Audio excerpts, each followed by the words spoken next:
how did Lazar know what element 115 was? I don't know. So element 115, elements are just differentiated by the number of protons. So it is easy to predict there will be an element 115 before element 115 gets discovered.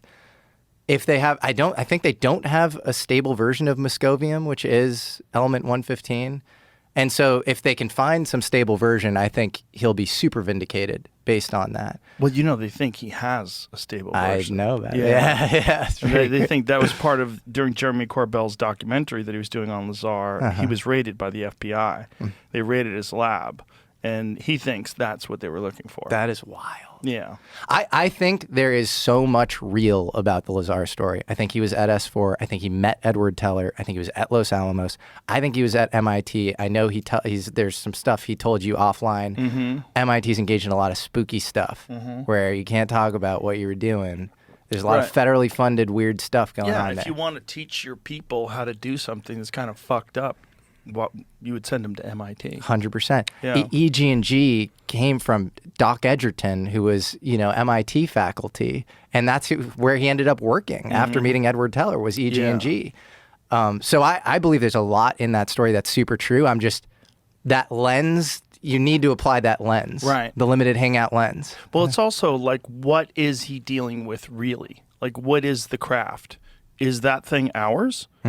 Did we have something in 1988 that was that sophisticated, or is that really back engineered? That's is it a mind fuck? That's the $1 trillion question. Is this tech protect?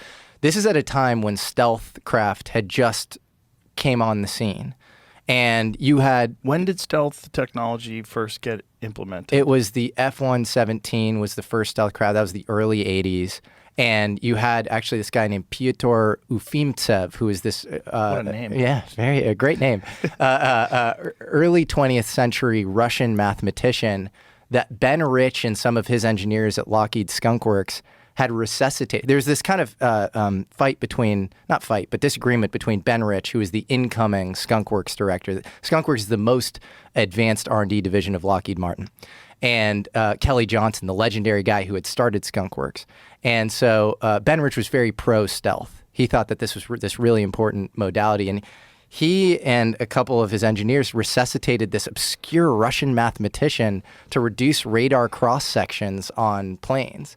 And that's where the F-117 came. And, the B-2 was sort of the response to that. And it sort of took off in the 80s. And he was extremely... scared about tech protection at the time. He was hyper vigilant, and he would actively complain about it. And he even called UFOs unfunded opportunities at the time. Pretty crazy, right?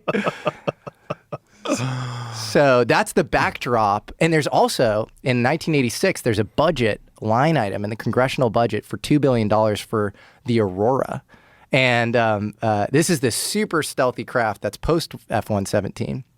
And that's only rumored. Like today, nobody will admit that the Aurora might have been real. And the aerial surveys at the time were picking up sonic booms that weren't being created by the SR-71 or the space shuttle.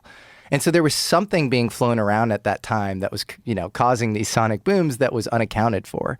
Whoa. And Bob Lazar, there's even a clip of him saying, "I saw the Aurora. It was like, it was around at the time, and it sort of just took off or whatever," which is, I think, a point in the direction that Lazar himself is very earnest and probably did experience some very weird stuff, because why are you exposing some probably classified tech? I think there's a lot of reasons to believe that the Aurora was real. There was an oil rig engineer in the North Sea, maybe it might have been the Black Sea, that sketched it out, and Bill Sweetman, this Jane's Defense Weekly aviation journalist, picked that story up.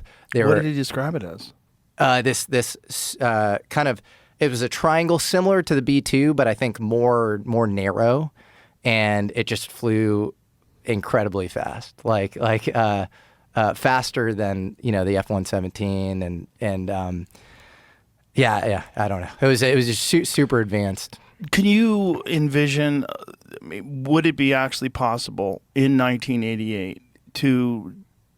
Could you imagine that the United States would possess some sort of actual technology that's not back engineered, that's not from another world, that is what Lazar described?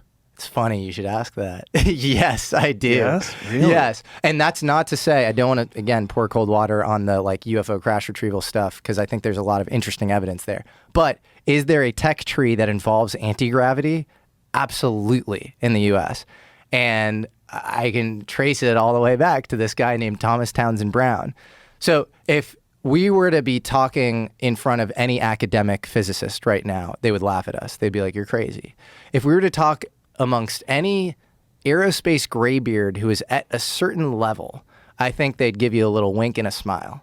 And they'd say, okay, like maybe there's something there. And so the nominal history is that we have never been able, we don't have exotic propulsion principles. Like everything is, chemical combustion, essentially. You had Elon Musk on and he says, it's all Newton's 3 laws. You can't get anything better. And I remember you asked him, you're like, well, maybe what if you could get something better? And he's like, it's impossible. We have not unified the field in physics. So you have the weak force, the strong force, and electromagnetism, and all of those have been reconciled.